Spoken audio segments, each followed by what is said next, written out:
puisque toute privation de liberté doit être prévue par le texte et autorisée par ceux qui sont habilités à le faire. Il a justifié ce crime et il aura à répondre. Et d'autres également. Ils auront à répondre, puisque la plainte est déjà déposée au Sénégal. Et la semaine prochaine, nous irons à Genève et nous irons également aux Pays-Bas, à La Haye, à la CPI. Et puis bon, il assumera. Et d'autres également, puisque nous savons qu'au-dessus de lui, il y a d'autres personnes qui tirent les ficelles. Mais ils auront à répondre. Parce que le Sénégal n'appartient à personne, mais à tous les Sénégalais. Et personne n'a le droit, quel que soit son rang social et le niveau des responsabilités politiques et constitutionnelles qu'il a, d'imposer l'arbitraire dans un pays démocratique, où tout doit se faire dans le cadre légal et non pas en dehors de ce cadre. Bon, donc la détention, la séquestration, puisqu'il s'agit d'une séquestration de M. Sonko, même une minute suffit à établir juridiquement la qualification de séquestration, de lors que cette détention, cette séquestration n'a pas été autorisée par ceux qui sont habilités à l'ordonner.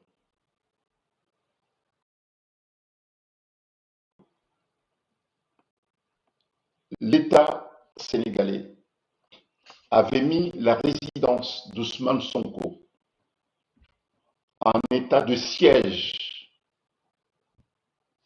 dans l'attente qu'on lui livre une commande politique en portant systématiquement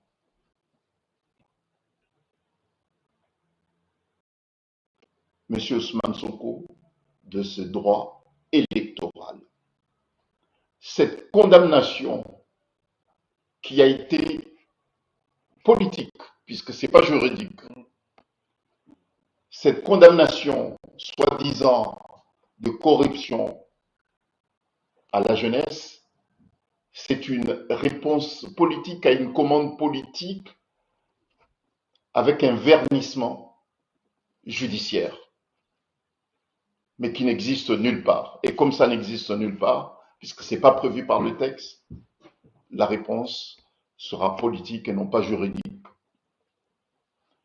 Je le dis et je le répète, notre client n'a jamais reçu de convocation à comparaître. Ceux qui prétendent lui avoir remis une convocation à comparaître répondront puisqu'il s'agit de faux. Ils ont voulu produire un faux dans le cadre d'une procédure judiciaire. Cela est prévu également. C'est un délit qui est prévu et puni par le texte en vigueur au Sénégal. Bon, donc cette décision de substitution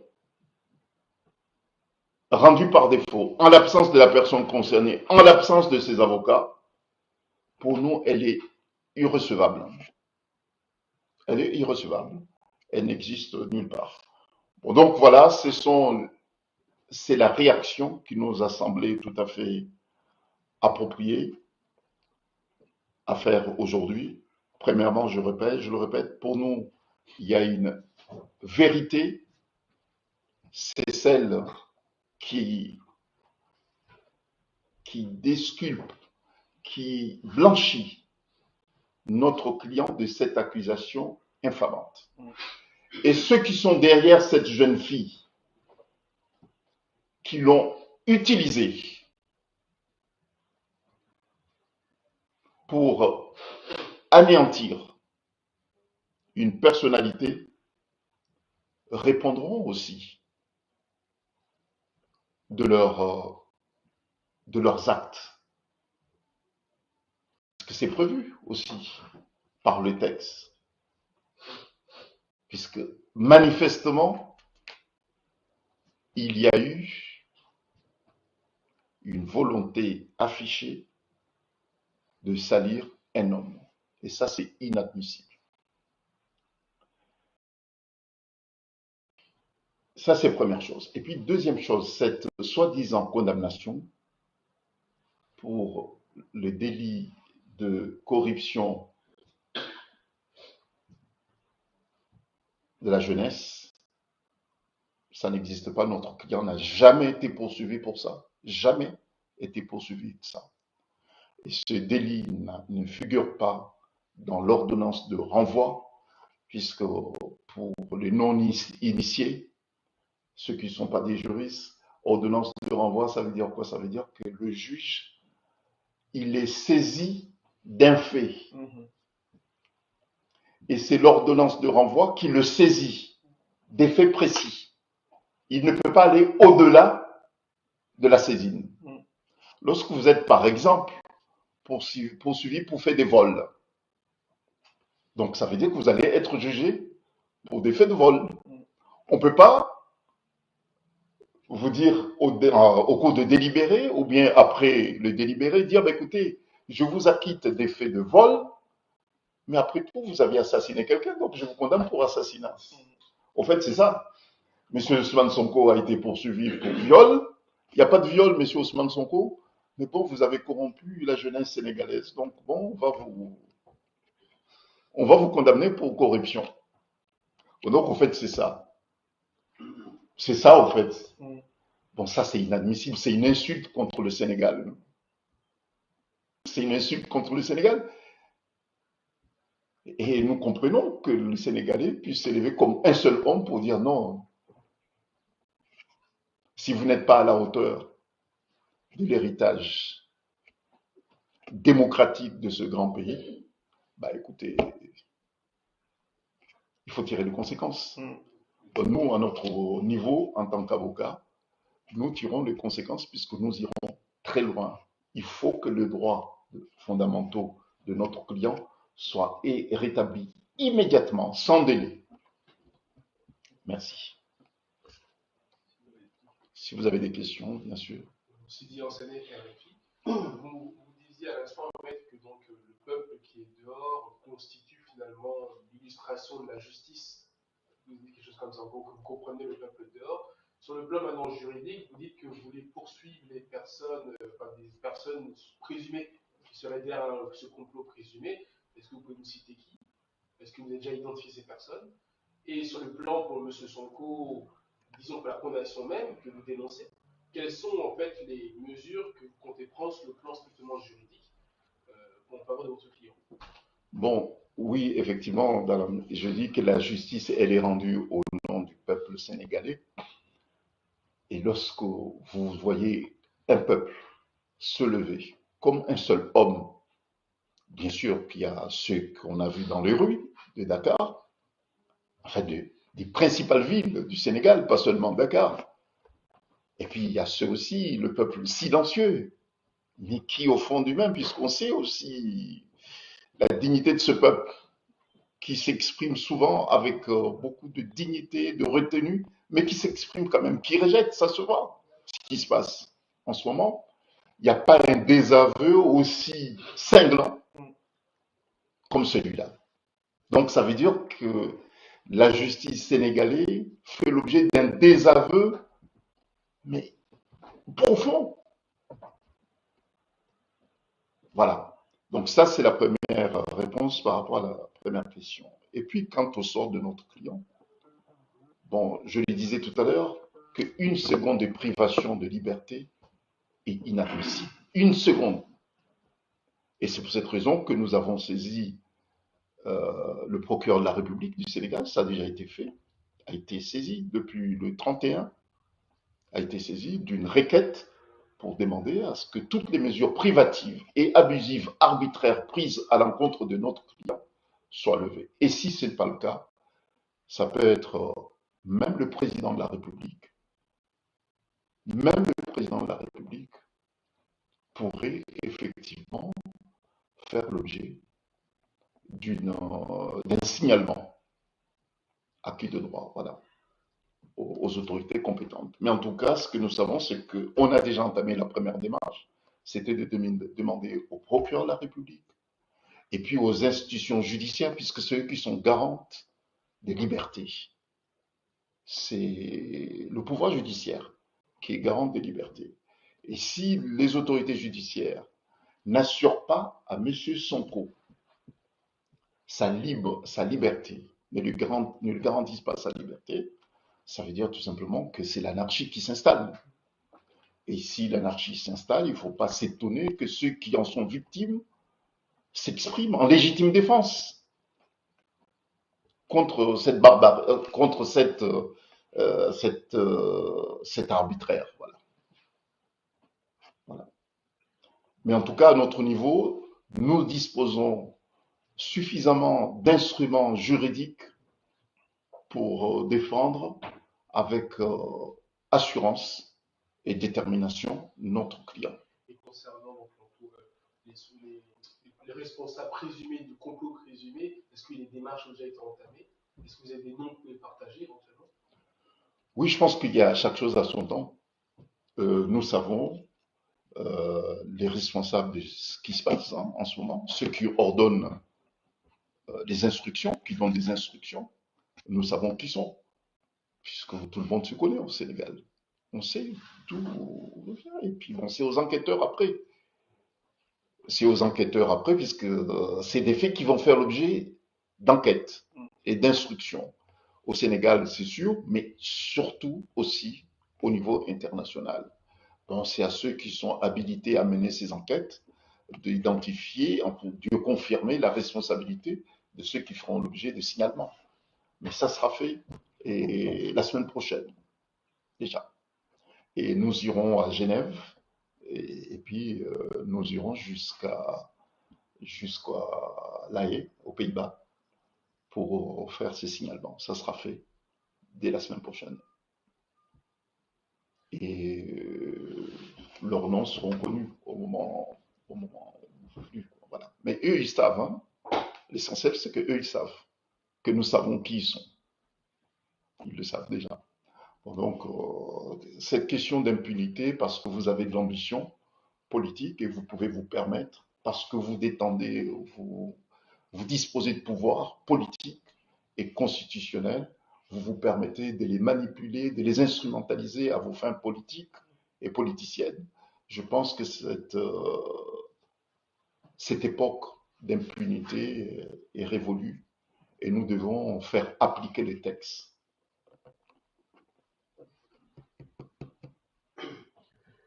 Allez, moi, journaliste comme Marion de Facebook FM. Moi, ma question, depuis le début du procès, vous avez parlé d'une procès instrumentalisée. Aujourd'hui, nous voyons ce qui se passe au Sénégal. Est-ce que la justice et le membre du gouvernement n'allaient pas orchestrer encore un autre fait pour présumer votre client, Ousmane Sonko, s'il s'agit de déstabilisation, parce que la population est dans le rue. Je voudrais savoir votre opinion. Et puis ma deuxième question, concerne votre client. Pour parler de son éligibilité, n'est pas en jeu actuellement parce que il était à la justice pour fait de diffamation et puis une autre enquête pour viol. Est-ce que l'éligibilité de votre client n'est pas en jeu? Bon, d'abord, sur la question de la déstabilisation, M. Ousmane Sonko ne fait que se défendre. Je pense qu'il ne faut pas inverser les responsabilités. Ceux qui sont responsables du climat actuel au Sénégal, de ce mépris à l'institution judiciaire, ce n'est pas M. Ousmane Sonko. M. Ousmane Sonko se défend contre l'arbitraire, contre l'instrumentalisation de l'institution judiciaire, contre la commande politique pour son exécution politique. Et nous avons vu récemment comme quoi il y a aussi une tentative d'assassinat. Bon, voilà, donc je pense que tout le monde sait qui est responsable de la situation actuelle. Et il y a des gens qui s'expriment dans un autre cadre qui n'est pas forcément le cadre juridique. Il y a les jeunes qui s'expriment avec leurs armes Il y a des intellectuels sénégalais qui s'expriment déjà avec leurs armes. Et il y a une convergence de conscience, à mon avis, pour que ceux qui sont responsables de ce qui se passe tirent les conséquences. Bon, voilà. Ça, c'est sur le premier point. Au niveau de la déstabilisation, je pense que ceux qui sont à l'origine de cette déstabilisation doivent tirer les conséquences. Bon, c'est pas à moi de le dire. Voilà. Question d'inéligibilité de notre client. Bon, c'est un souhait pour ses adversaires politiques, mais bon, c'est pas eux qui décident, hein, c'est le peuple sénégalais qui décide. Bon, vous savez, question d'inéligibilité, mettre son adversaire politique en difficulté, ça a toujours été l'œuvre et la démarche des régimes autoritaires et des régimes faibles également, et de ceux aussi qui ont peur de leur peuple aussi. Bon, donc la réponse revient au peuple sénégalais. Et, mais nous savons que, bon, M. Sonko, il est candidat, il sera candidat aux prochaines élections. Et c'est aux Sénégalais de s'exprimer et non pas demander aux juges de se substituer au peuple souverain. Bon, c'est comme si on demande aux juges, à la justice sénégalaise de se prononcer à la place et au lieu et place du peuple souverain. Bon, donc c'est au peuple sénégalais de trancher pour savoir qui, parmi les candidats potentiels, sera le prochain président et non pas aux juges. Bon, donc nous savons que c'est le souhait. Toutes ces procédures, et peut-être d'autres aussi qui vont être ouvertes, ont été fabriquées juste pour empêcher à ce que M. Ousmane Sonko soit le futur candidat, futur président, il est déjà candidat, soit le futur président du Sénégal. Bon, donc nous ne laisserons pas faire. Il a droit, comme tout un chacun, comme tous les Sénégalais, d'être candidat et de prétendre être le président de son pays. Donc les faits qui lui sont reprochés ont été complètement écartés hier. Et puis on a essayé de fabriquer une fausse infraction pour justifier son inéligibilité. Peut-être dans leur esprit, il est inéligible, mais dans les faits, l'avenir nous le dira très prochainement.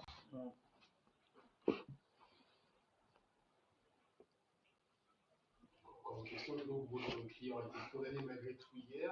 Est-ce qu'il y a les avocats disaient que l'appel était impossible dans la mesure où c'était par contumace. Est-ce qu'il y a une mesure, je ne sais pas, juridique peut-être, qui rendrait un appel possible? Première question. Et deuxième question, finalement, dans la mesure où, malgré tout, juridiquement, il a été condamné, c'est-à-dire qu'en fait, Ousmane Sonko, votre client, décide de résister à cette arrestation. Est-ce qu'ils sont mal arrêtés? Est-ce qu'il va appeler à la mobilisation pour son arrestation? Ou est-ce qu'il va gentiment suivre les policiers et suivre cette décision de justice? Vous savez, dans ces genres d'exercices, de conférences de presse, c'est difficile de rester dans le cadre purement juridique. Alors que là, je suis là comme avocat. Donc, la tentation de glisser vers l'aspect politique est tellement forte. Je ne sais pas si je vais parvenir à rester seulement avocat dans le dossier sans glisser, puisqu'il s'agit d'un procès au fait politique. Bon, voilà. Bon, donc, je voulais faire la nuance pour ceux qui nous observent, par respect pour eux, de m'excuser si je glisse sur l'aspect politique, puisque le dossier il est purement politique. Mais on a voulu utiliser l'institution judiciaire sénégalaise, on a voulu souiller l'institution judiciaire sénégalaise pour justement parvenir à une commande, honorer une commande politique. Pour ceux qui nous suivent, je m'excuse de sortir de l'aspect purement juridique et puis de glisser, puisque c'est impossible de ne pas évoquer l'aspect politique de ce dossier, puisqu'il est politique, le dossier, de A à Z. Il est politique. Bon, donc, on ne peut pas rester seulement sur l'aspect purement juridique. Donc, oui, notre client ne reconnaît pas, nous non plus, ses avocats, nous ne reconnaissons pas cette décision. Pour nous, cette décision n'existe pas, puisque notre client n'a jamais été poursuivi pour des faits de corruption à la jeunesse. Donc pour nous, c'est pour cette raison que depuis hier, je suis de ceux qui crient haut et fort pour la vérité, pour dire que nous avons gagné, puisque la vérité et en faveur de notre client. Je le dis depuis hier. Et puis pour le reste, c'est un combat politique. Et je pense que le peuple sénégalais a confiance à M. Sonko qu'il mènera ce combat politique et il le gagnera. Vous voyez, sur l'aspect juridique, il n'y a pas de doute. Il n'y a aucun obstacle. Nous l'avons remporté hier. Mais par contre, le combat politique, ce n'est pas nous, les avocats, de le mener, c'est M. Ousmane Sonko. Et je pense que le peuple sénégalais a confiance à M. Ousmane Sonko et puis son équipe pour remporter ce volet politique qui est à leur portée. Le combat politique est à leur portée et je pense qu'ils vont gagner ce combat politique. Et nous aussi, de notre côté, nous allons gagner l'aspect juridique de ce combat, puisqu'il fallait voir hier, puisque c'est une victoire judiciaire, dans la mesure où il a été acquitté. Je pense qu'il faut, hier, il y avait certaines tendances de mettre en évidence condamnation de M. Sonko. Et puis l'acquittement est apparu subsidiairement. Alors que c'est l'acquittement pour l'effet de viol qui est l'effet éclatant de cette affaire. Et puis le reste, nous savons qu'il s'agissait d'une manipulation politique. Mais c'est là qui a été mise en évidence. Pour nous, il n'y a pas de condamnation judiciaire. Il y a une commande politique qui a été honorée par des magistrats politisés. Et ça, je pense que la réponse politique ne tarde pas à venir, puisqu'il suffit de voir la réaction de ceux au profit des cas de qui, au nom de qui, la décision, la justice est rendue. Ils se manifestent pour dire que cette justice, nous, on ne se reconnaît pas dans cette justice. Et ça, c'est, à mon avis, c'est l'expression la plus authentique, celle qui vient du peuple. Ça, c'est la réponse la plus authentique. Et je salue ce peuple souverain qui se lève lorsqu'il y a une injustice. Puisque si vous acceptez l'injustice, il ne faut pas vous plaindre demain qu'elle s'abat sur vous. Donc, c'est, je dirais, admirable de voir un peuple se lever pour dire non à l'arbitraire, non à l'injustice, oui à la démocratie. C'est bien, j'admire. Je me permets de poser une question à deux volets. Jean-Célestin et Jean-Gué pour nous appliquer. Je voudrais d'abord aller dans le prolongement de la question de mon confrère de RFI. Vous dites que vous ne reconnaissez pas ce verdict. C'est-à-dire que pour vous, ce verdict n'existe pas. Mais le fait est qu'il y a quand même un verdict. Si on pousse la réflexion plus loin, s'il n'existe pas, si vous ne le reconnaissez pas, concrètement, qu'est-ce que vous allez faire pour que justement, il n'apparaisse plus comme un verdict? Parce que si vous dites que vous ne le reconnaissez pas, pour vous, il n'existe pas, mais il est toujours là, il y a forcément quelque chose à faire. C'est la première question. La deuxième, actuellement, votre client, M. Ousmane Sonko, est toujours en résidence surveillée. On n'a pas encore embarqué pour l'amener dans une maison d'arrêt ou dans un... Qu'est-ce qui peut advenir? Parce qu'on est dans une zone grise, à mon avis, qui n'est rassurante pour personne. Ni pour M. Sonko, ni pour ses avocats, ni pour les Sénégalais. Qu'est-ce qui peut advenir? Dans les deux questions que je vais poser. Première question, vous ne reconnaissez pas ce procès, ce verdict, qu'allez-vous faire concrètement pour que justement, côté de la justice sénégalaise, il se rend compte que vous ne connaissez pas? Et puis deuxièmement, votre client, qu'est-ce que je ne sais pas. D'abord, il est où actuellement exactement et qu'est-ce qui peut lui arriver? Oui. Bon, quant à la première question, qu'allons-nous faire contre cette décision qui pour beaucoup existe? Pour nous, il ne s'agit pas d'une décision judiciaire, je l'ai dit tout à l'heure, dans la mesure où notre client a été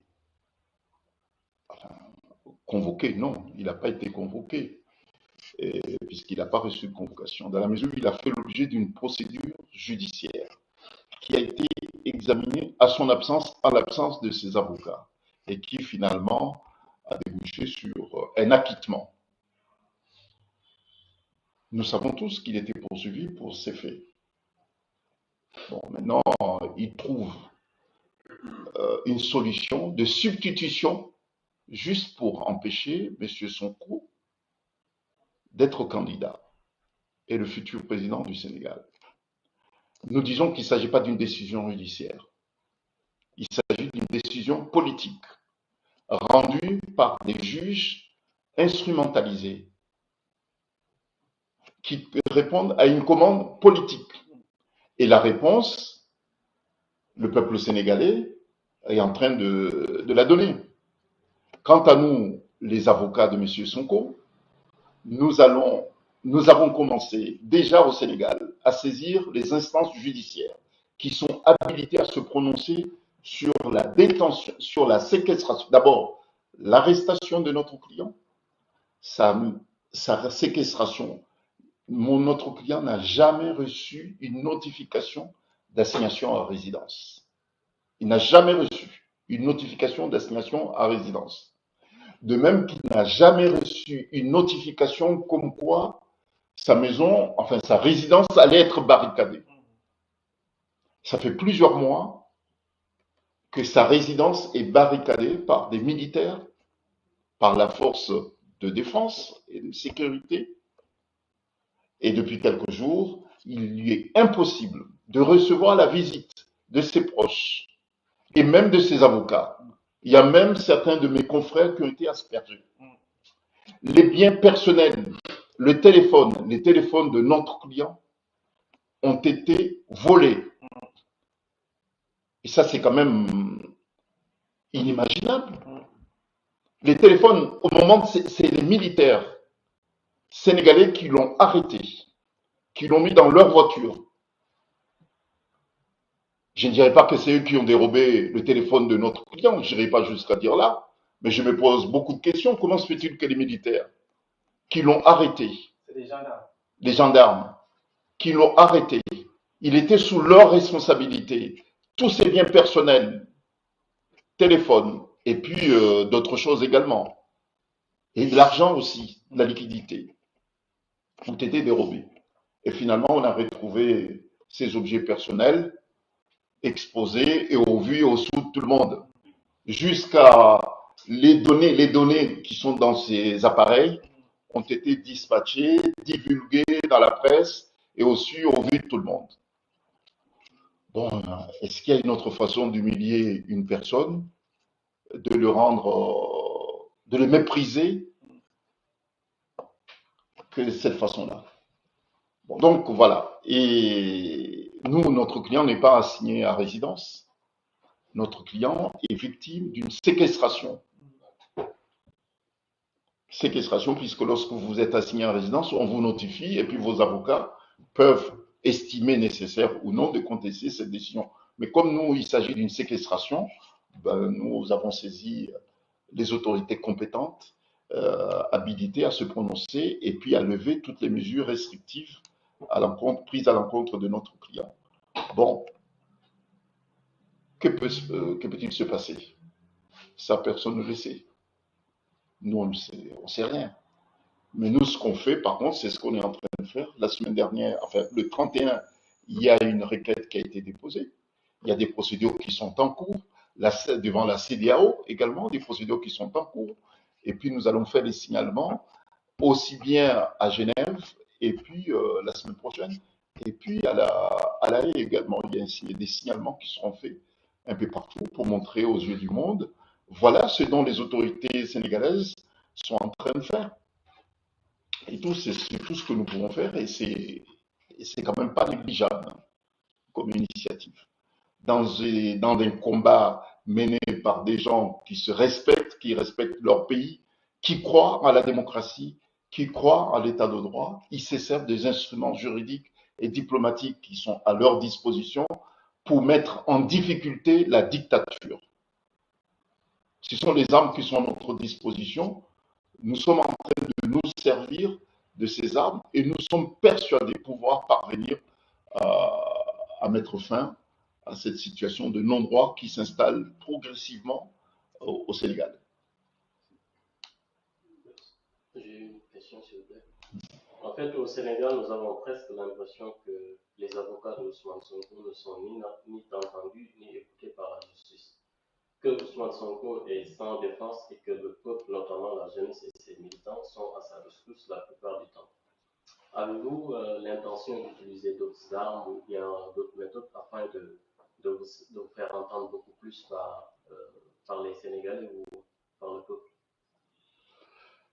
Monsieur Ousmane Sonko, lorsqu'on dit qu'il est sans défense, non. Il a une défense. Il y a celle qui est assurée par le peuple, et puis il y a celle aussi qui est assurée par ses avocats qui étaient présents lors des différentes étapes de cette procédure, hein, qui étaient présents. Aujourd'hui, si la justice, la vraie justice, je ne parle pas de celle qui répond aux commandes politiques, a écarté cette thèse de viol, c'est parce qu'il y a un travail qui a été fait. C'est parce qu'il y a une enquête, c'est parce qu'il y a une défense, c'est parce que, bon, il y a une stratégie qui a été mise en place également. Et nous saluons la stratégie de M. Sonko, puisque finalement la population a compris pourquoi Ousmane Sonko n'a pas comparu devant le tribunal, puisqu'il ne fallait pas donner caution à ce théâtre judiciaire et tout. Bon, donc là maintenant les gens ont compris qu'il ne fallait pas donner à cette fille une tribune, l'occasion de venir humilier leur leader. Donc, en fait, c'était ça ce qui était voulu par certains, de voir Ousmane Sonko se faire humilier publiquement, aussi au vu de tout le monde. Donc cette stratégie, c'est une stratégie de défense. Donc elle est gagnante. Maintenant, il y a une stratégie politique. Bon, ça, je pense qu'il faut faire confiance à M. Ousmane Sonko, il faut faire confiance à la jeunesse sénégalaise, il faut faire confiance à l'équipe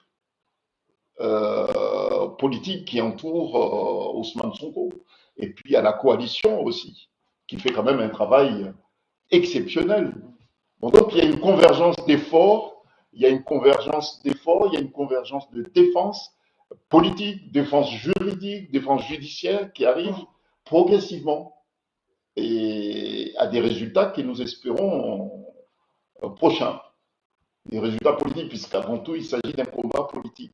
Donc, nous, à notre niveau, euh, je pense que la première fois où j'ai été interrogé en tant qu'avocat, lorsque j'étais constitué dans ce dossier, je dis que, ben, écoutez, ce dossier désormais va prendre une autre dimension.